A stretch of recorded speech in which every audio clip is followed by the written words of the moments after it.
Bienvenidos a episodio 4 de The Bluecast.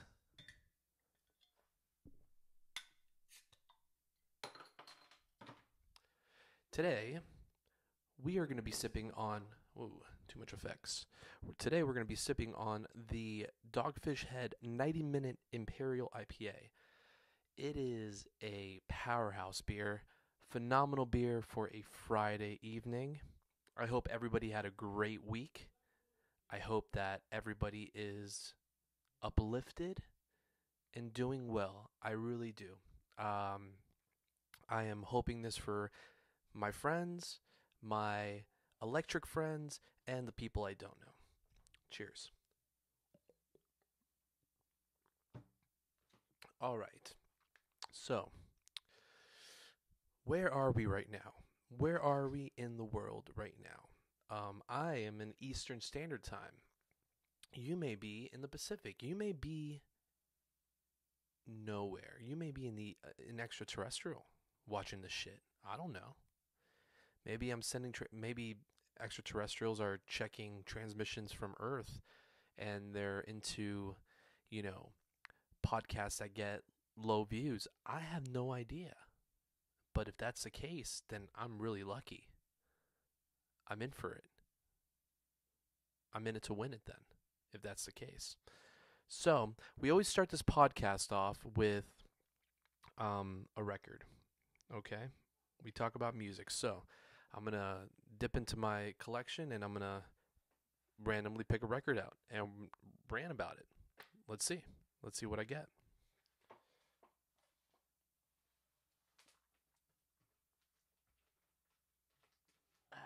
This one still got the plastic on it. So, it got to be good. Because I usually take the plastic off. Because it's like a condom for your fucking records. Who needs that shit, right? You know what I'm talking about? Oh, hey. Here we are. Here we are. A classic. No doubt about it. All right. The Doors' last official record. And this is what makes it oh so special to me. Okay. It's signed by the fucking drummer.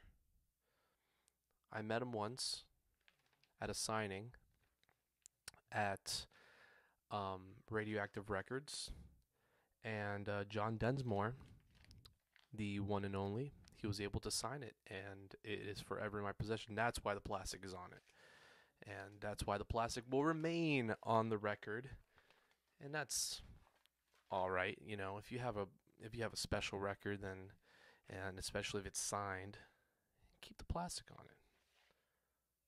Oh man.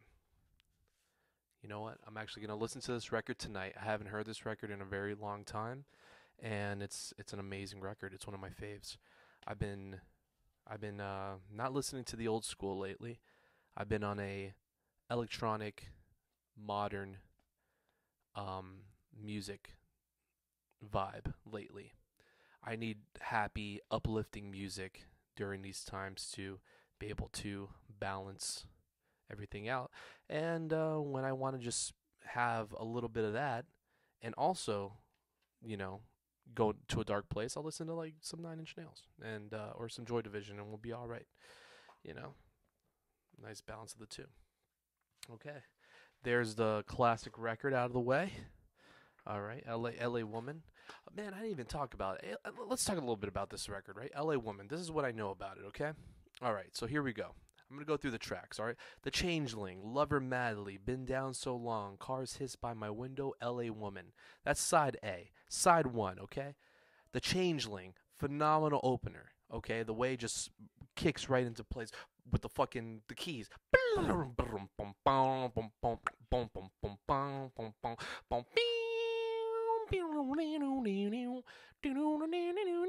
Fucking sick opener. And then Love Her Madly, you know, I love her madly. And Been Down So Long. I've been down so goddamn long that it looks like up to me. Cars Hiss By My Window. Cars Hiss By My Window is my favorite from side A. Aside from LA Woman, which is the song right after that. Cars Hiss By My Window. It's a great song because I actually used to play it all the time when I had this apartment in LA when I was living out there, and it was right by Pico, right on Pico. So it was a really busy street right in the middle of Hollywood and downtown, and there was cars always passing by, day and night. And when I would lay down at night, I would hear those cars hissing by my window, and it would actually, eventually, the sound of the cars over and over again, it actually became hypnotic. It became like the waves of the ocean. So I totally was with Jim on that one. Side two starts off with L'America. L'America.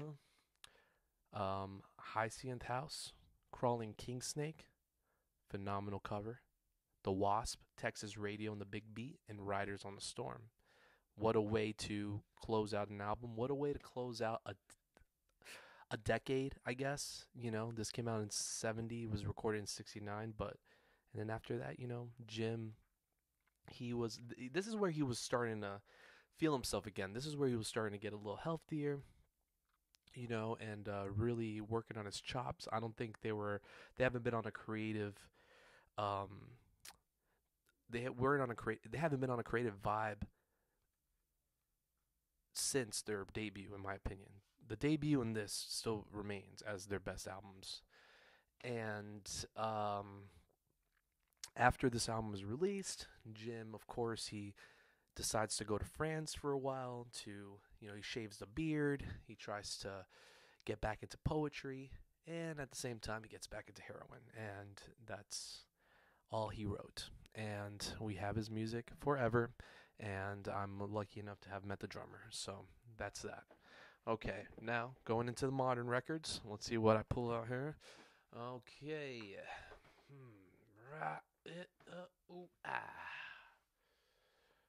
Sick. Okay. So, what I have here is an amazing record by an artist known as Omar Rodriguez Lopez, and featuring John Frusciante and Marcel Rodriguez Lopez, which is the basis of Le Bucheretes, and he's also related to Omar.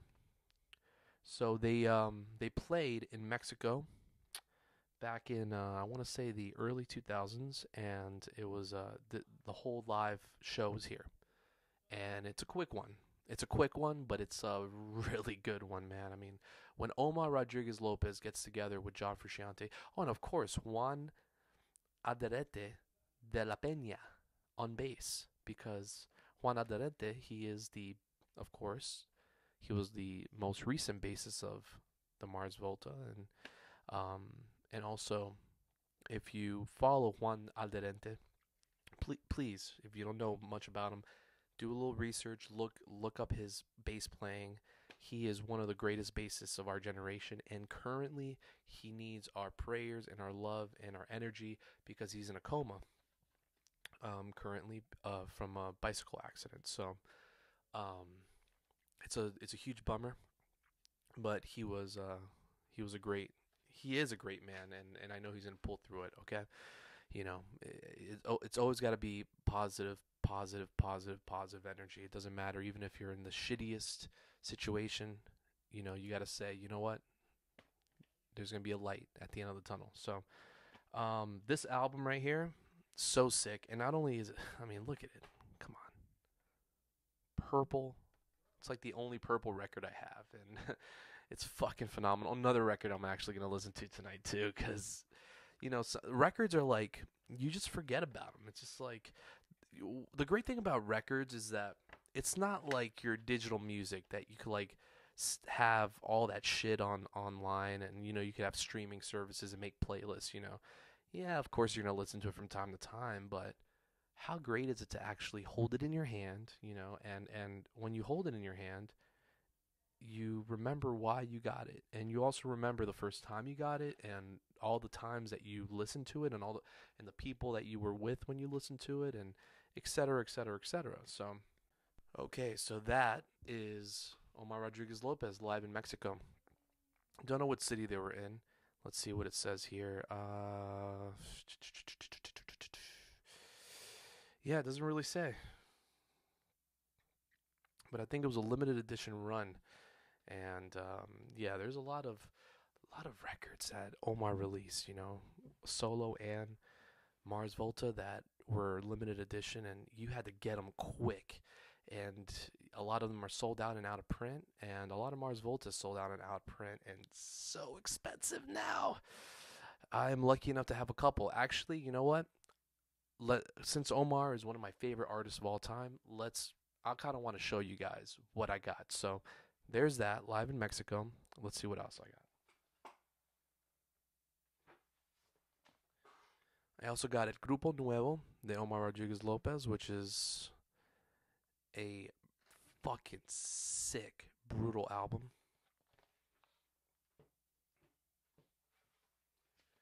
You got Omar Rodriguez Lopez Quintet, my personal favorite. Psychedelic and so experimental. Amazing, amazing.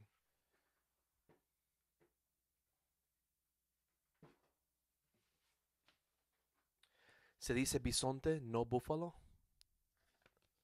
Another personal favorite.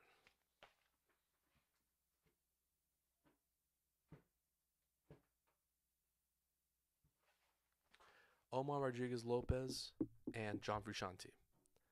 It's basically like a snapshot in time, a Polaroid. And look at that. That's just like the cover. And it's just them, just two dudes and two guitars, and it sounds great. It's just like a painting. It's amazing.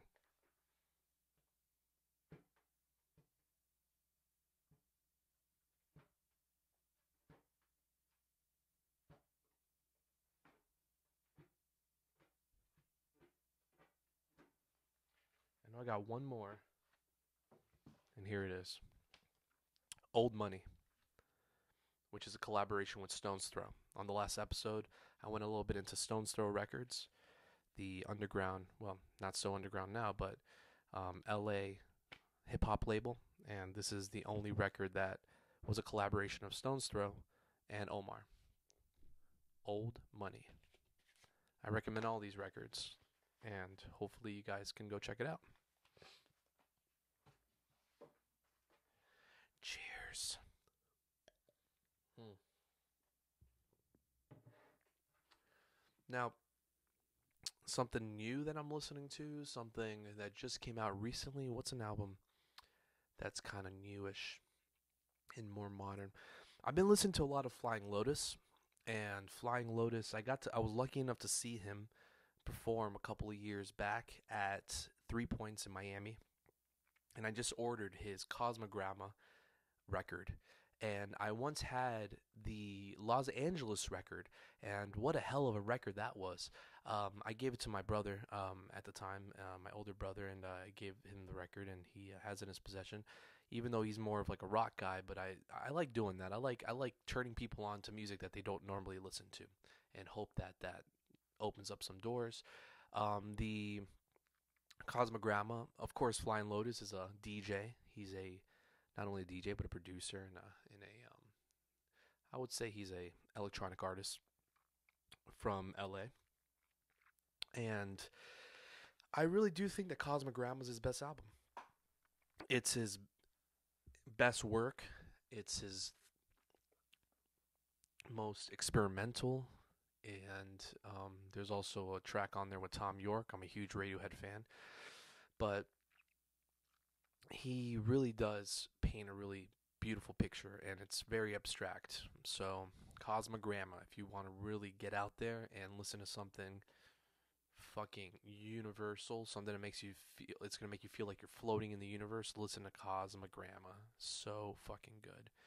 And electronic, man, electronic, baby, those synthy sounds and those cool fucking computerized bleep bloop blippity bloop bleep bloops, which not a lot of people can get right. But you got people like Flying Lotus, you got people like Tom York, you got people like Aphex Twin, Daft Punk, Kavinsky, Justice. Man, too much to go into right now. Too much. So, um,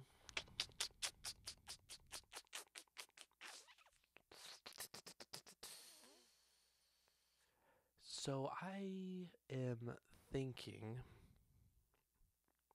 about how Kanye West was right about so many things.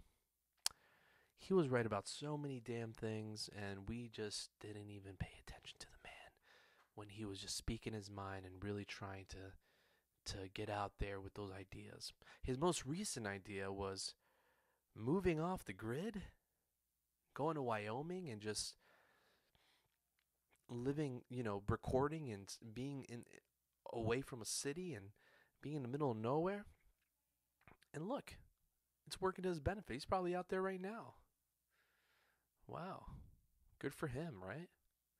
And honestly, I really do think that in the future, more people have to realize that the city ain't really where it's at. Do you really want to be on in the rat race your whole life? Do you want to be just in that dog eat dog world for your young life? That seems like a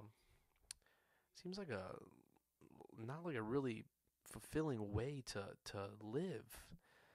I think you can only go so far. It's such a plastic way of fulfilling yourself, And now that we realize that something so tiny, so small can change things so quickly, it makes you realize what's really important. And I think what's really important is trying to figure out how to live off the grid. And there's a lot of people that I've known that have figured out the gardening, and the being fully self-sustainable, and also being able to cook for themselves and not have to depend on restaurants and have to depend on other people. That seems to be a really important key in being able to survive. And I think the name of the game is survival. And that goes with anything in life. This monkey brain in us, but we also have a reptilian side, which is basically there for survival. And, just as you see that every time you pass by a lizard and it just scatters away and it tries to save itself, we have a little bit of that in ourselves, all of us. And it's just evolution, It's evolution, baby. But it's also that's the side of us that's made for survival. So you have to trust your instincts, you have to trust your intuition, and when you feel that enough is enough, when you feel like I've had it, or I got to get out of here, I got to get out, when you feel that I got to get out feeling, you got to trust it, because it's right most of the time. It's actually right all of the time. I mean, don't take my word for it. Everybody says this. Intuition is a real thing.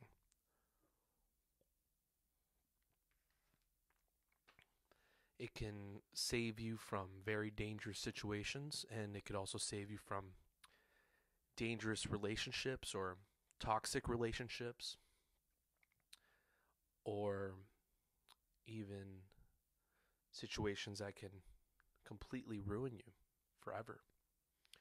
So, on top of that, what can also save us, I think, is creativity. And to be creative, it doesn't take much.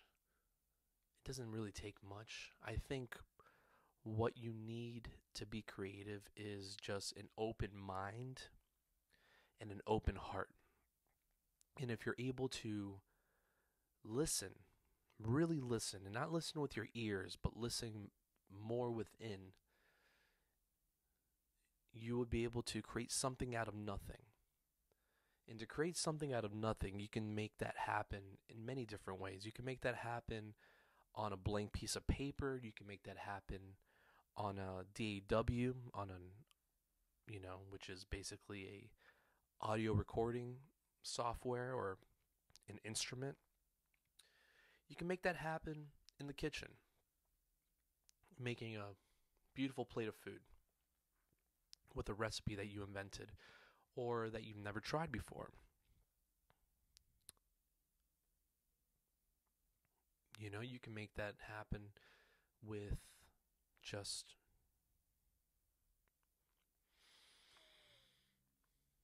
so many different ways. Building something, inventing something. I think that it's really interesting when I feel like you don't really know somebody. There's a couple of ways when you really get to know somebody. One, obviously, when you live with somebody is when you really get to know somebody. It's when you really get to see their true self. And if and we have two sides of our personalities. We have the side that is always projecting to the world, to the people that we don't know, kind of like a mask that we put on and off. Then we have the true side of ourselves, which we show to the closest to us. But then we also have the creative side, the artistic side, which was there from the moment you were born. But society and conditioning slowly started killing it through the years. School and parents and peers and the no's and the you got to do this, you can't do that. The trying to turn your shape into a different shape, trying to put, like if you're a triangle, them trying to put you in a square, square fitting, or vice versa. But we were all born creatives, and we were all born with that creative spirit in us, that urge to be able to be an artist, I guess. And the ones that are able to never forget that, or to realize it, and to not stop doing it, or to get better at it, or really discover what their true meaning in life is, I think that is the most interesting people. And they can literally have negative balance in their bank account, or they can not be the most attractive looking people, but they, in my opinion, are the most interesting people to be around and to converse with, or to hang out with, in my opinion. But that's just me, you know. Then again, also, who wants to be around somebody that's just completely fucking broke? I've been in those situations, and when you're gonna go out with people in a group, and somebody's always trying to ask you for a handout, or they say that I got no money to go out, or I can't do this, I can't do that. Well then, fix your situation, bruh. It's so easy to just go out there and find a way to make that pay. Even if you gotta fucking, like I said, create something out of nothing, or find somebody that needs your help in a company or something. I feel like right now, if there's people that are like in really dire situations, and you could either give up, or you can just get even harder and push forward so much stronger. And wherever a door closes, another one opens. And then that one closes, and then like two more open. And I feel like the same relates to relationships. Like if you were in a relationship and the relationship ends and you're all bummed out. And some people I've known have been depressed. They're like, "Oh, I'm so depressed." Like they don't say it, but you could see it. You could see it in their being. What's so depressing about it? There's two people for every person out there, and just they're out there. You just haven't found them, or you haven't exchanged numbers, or you haven't really been at the right place at the right time. But believe me, the right place at the right time always happens. It always comes to you. It's always an experience in life that happens to everybody. And if it doesn't happen to you, then you're just too in your box. You're just not getting out there. You're not opening that door and allowing for it to happen. Um, yeah.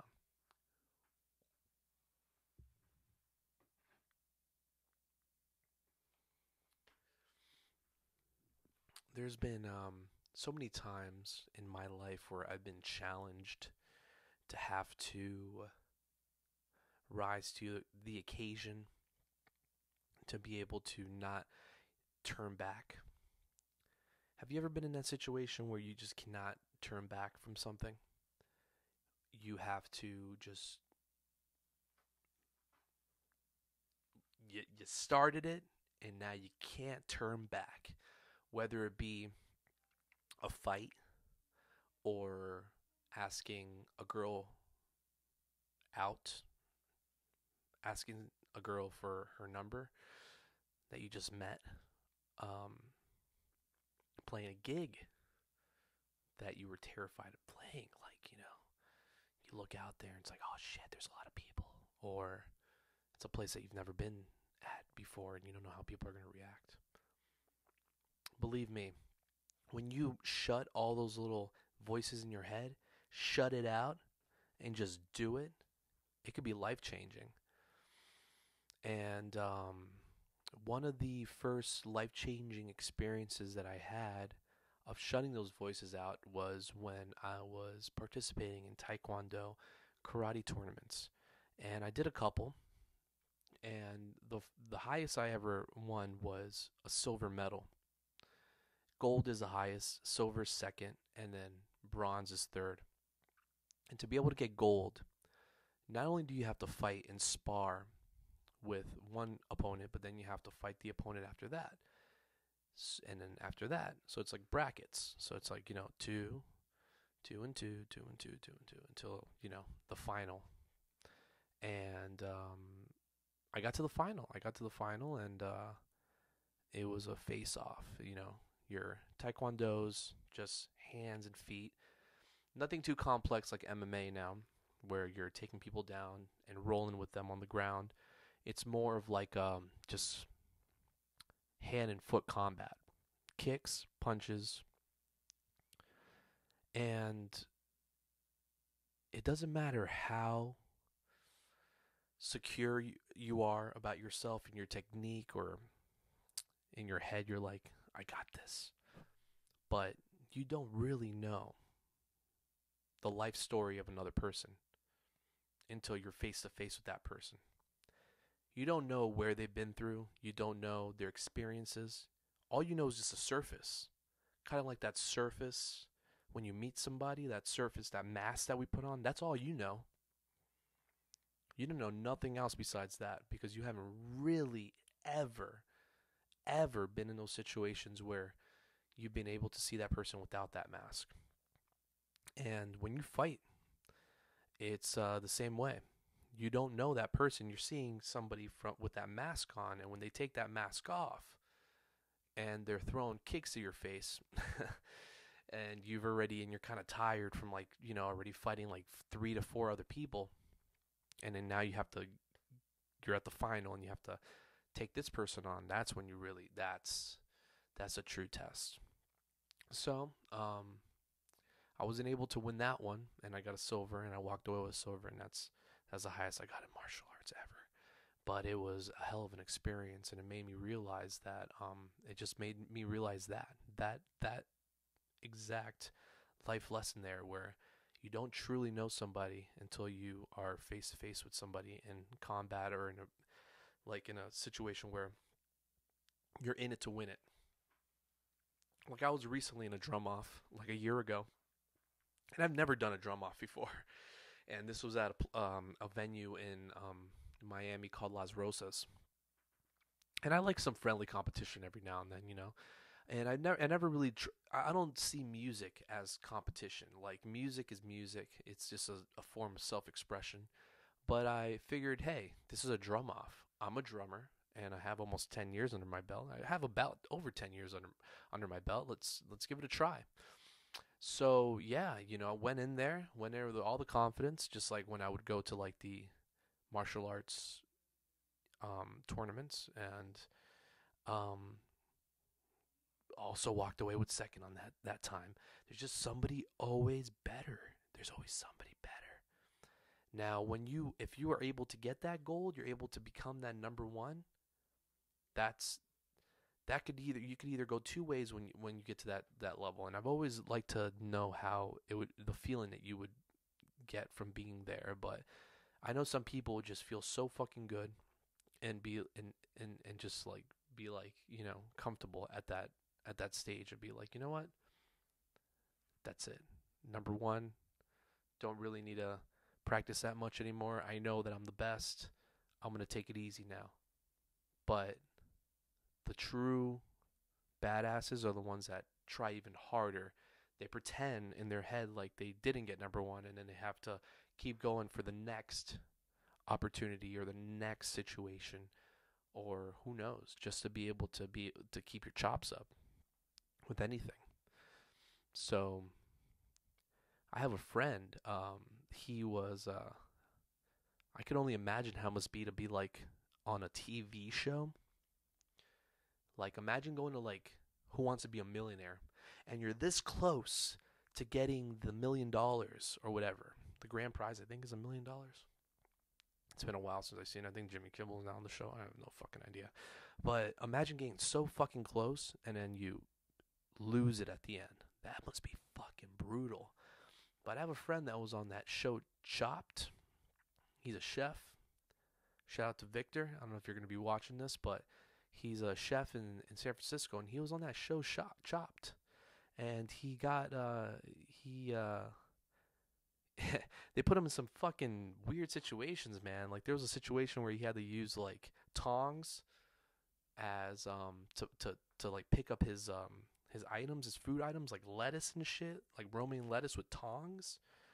I don't know. It's been a while since I've seen it, but he did fairly good, but he just didn't cut it, and he didn't win. So, he had to travel all the way out there and get turned to LA or whatever, and then, get booted. But I feel that any situation, as long as you competed, as long as you showed face, as long as you did the best you can, as long as you put your 110% into it, then it doesn't matter. You have to take with it. You have to take that experience, that opportunity, and either win next time, really go in there and try even harder, and go for the fucking number one spot, or just use that as a great opportunity to be able to just be a better person, and use that as a great story. Everybody has stories. Everybody has a situation where they had to compete. I feel like, yeah, you can go through life, your whole life, without competing, but true competition is live. It's live. You have to be in front of people in some way. Because if not, then it's kind of like competition in your head. And competition in your head is just as good as dreaming. And when you're dreaming, you could do it with your eyes closed, you could do it with your eyes open, but true competition's with your eyes open and other eyes open, looking right at you. And there's no turning back at that point. and there's judgment. Everybody's judging. Everybody's looking, and they're judging. And you can either shut that off and just do your thing and be at that moment now, or not do it and be a fucking pussy your whole life. Oh man,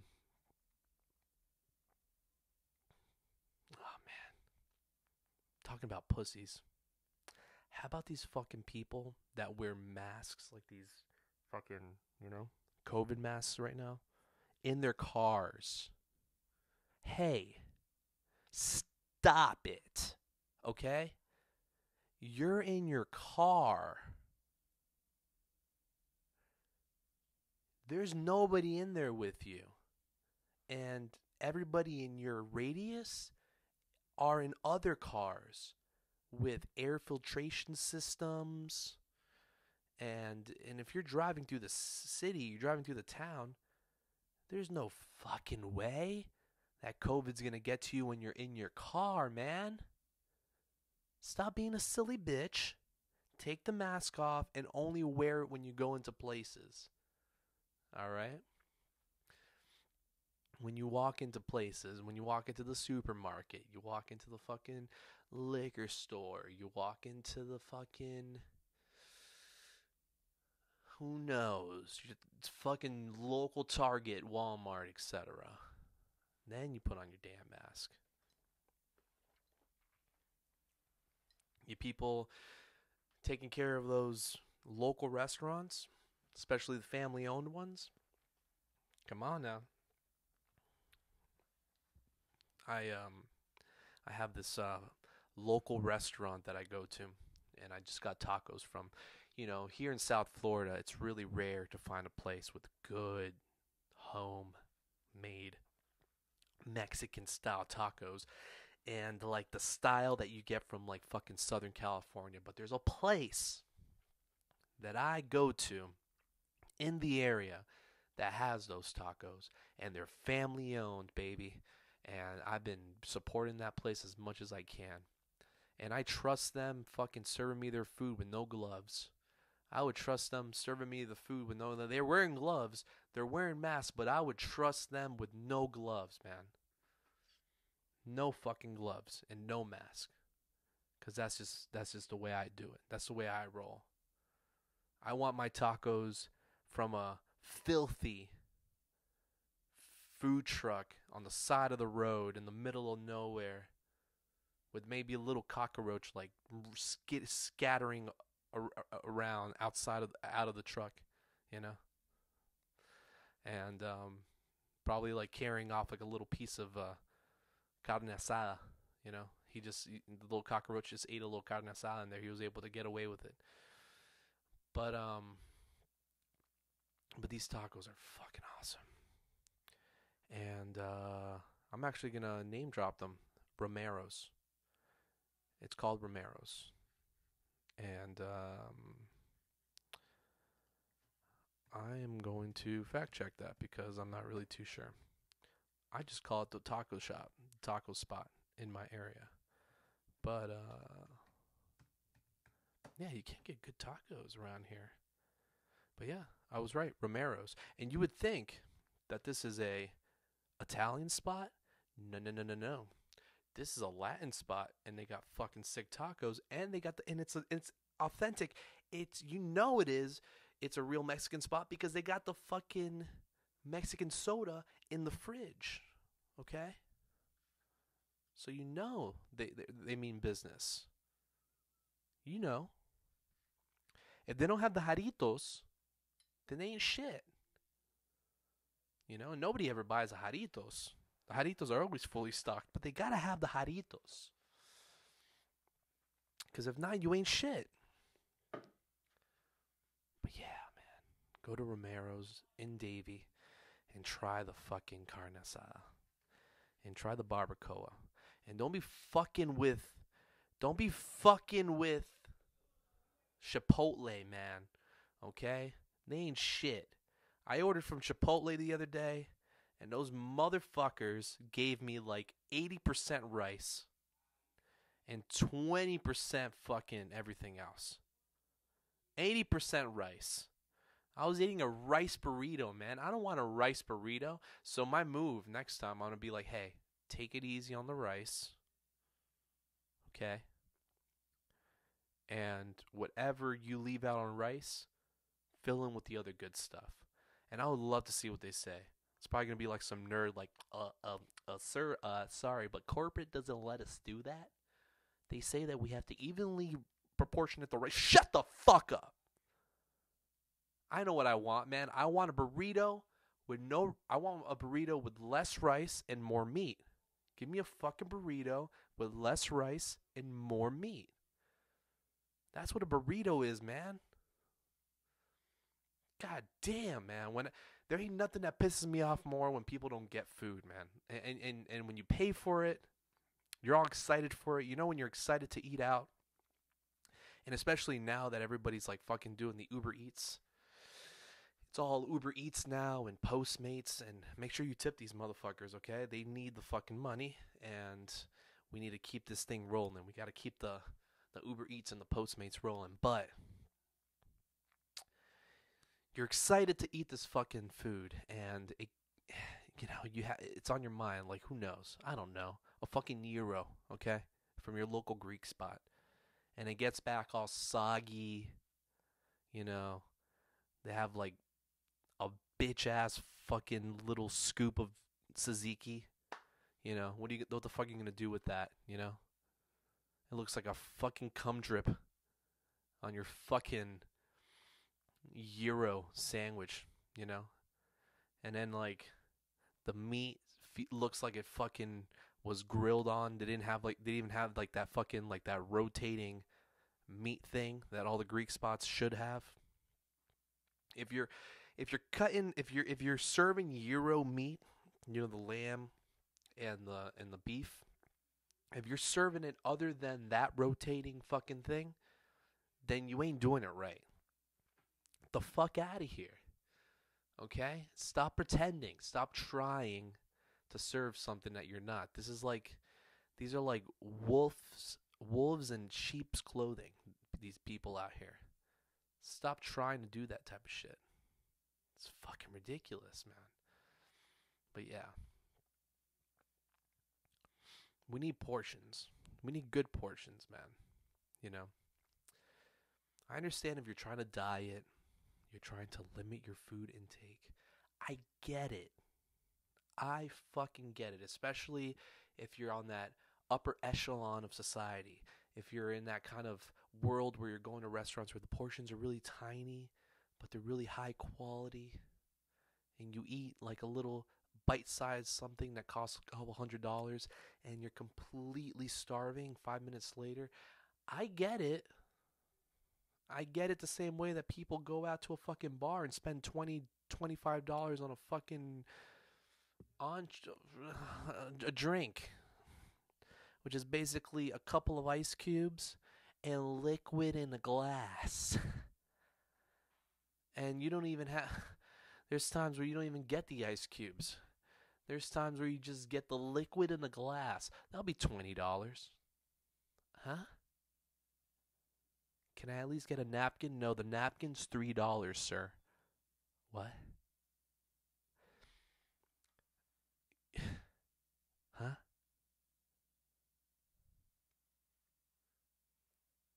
Did I at least get a double? No, you got the single. It's $30 for the double. And that's why sometimes you're just better off not drinking alcohol or sneaking your own flask. It's very easy. This is mine right here. Check this out. This is how you save money when you go out.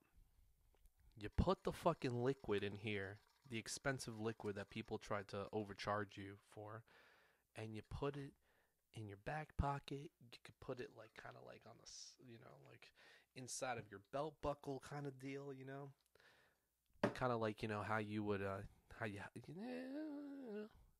the belt buckle kind of deal, fellas, you know what I'm talking about. But, Yeah. So many rip-offs now. I hope that when these bars open back up, the drink prices get normal. Like when I've traveled, when I've been in places like Houston or even some places in the South, like like New Orleans and shit. The South, dude. You know, that's why they fucking. Yes, they know what's up, man. You go out somewhere and a beer's $4, and a good beer at that, $4 to $5. Like what? That's it? A mixed drink is $6 to $7. That's perfect. That is perfect. That's how it should be. Anything over that, you're spending too much money that you shouldn't be spending. It's ridiculous. Don't even go there. I'll take an iced tea or a club soda at that point if it's over 10 fucking dollars. Don't fuck me with that shit.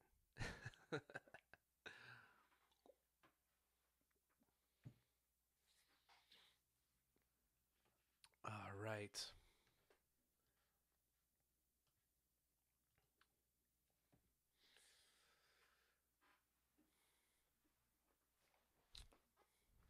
You guys like this shit? Check this out. Moon Life represent company out of Maryland. They make clothes. Their company is called Moon Life. This design's kind of like a cross between Black Flag font and, of course, you know the movie? Yeah, Stanley Kubrick, 2001. Seen that movie? That opening scene with the apes? Ooh. Talk about a hell of an opening scene. Talk about like a way of like how humanity could have started. How we could have really. What was the turning point for us ape monkey people? When did we realize? Who was the first ape to use a tool? You know, like to use a rock to smash something, or to like sharpen something sharp enough to be able to use it as an extension of themselves. That that must have changed the whole game. But what must have really changed the whole game was the first influencer and the first influence on the monkeys.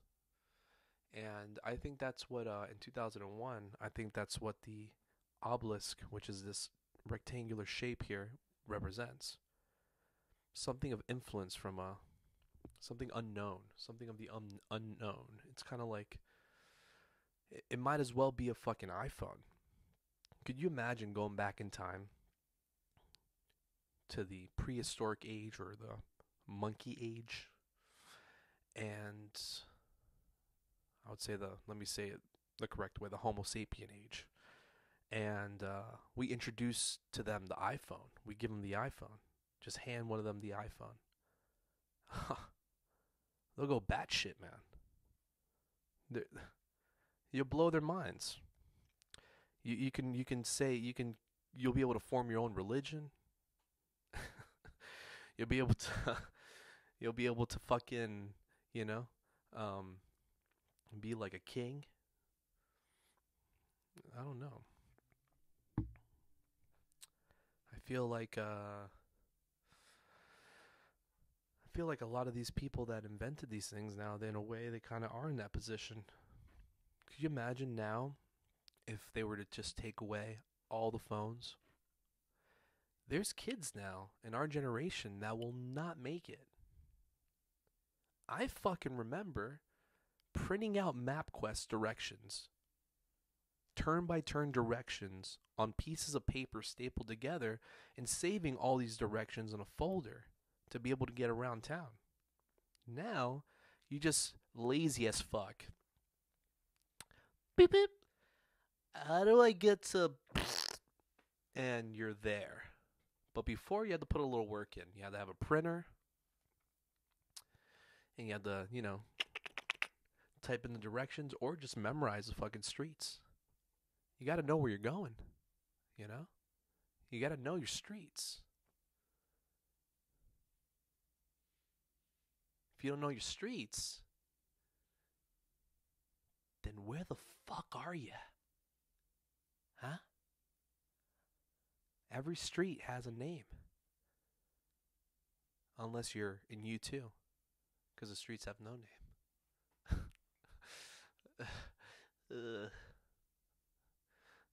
That joke almost made me a little vomit came up. Just even mentioning that band. But yeah. Oh no.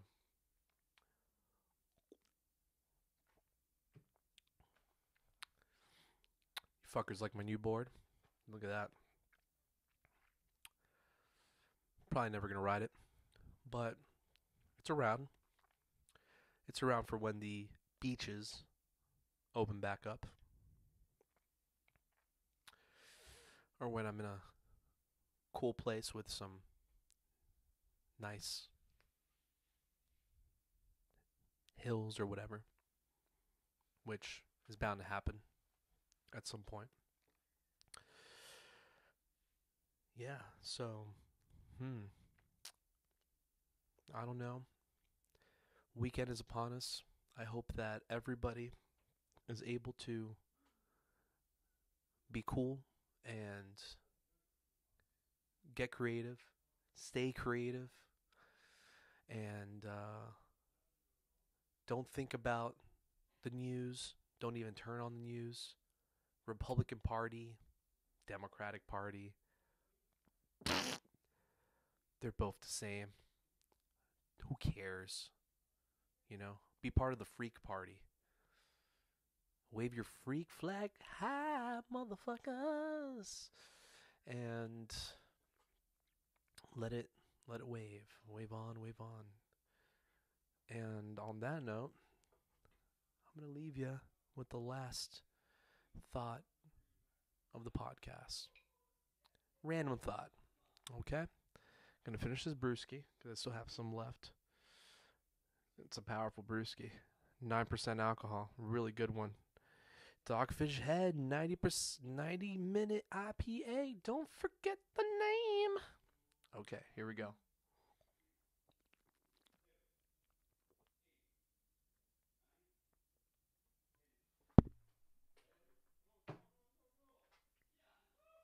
Don't let the candles get dim. Keep them bright, especially within.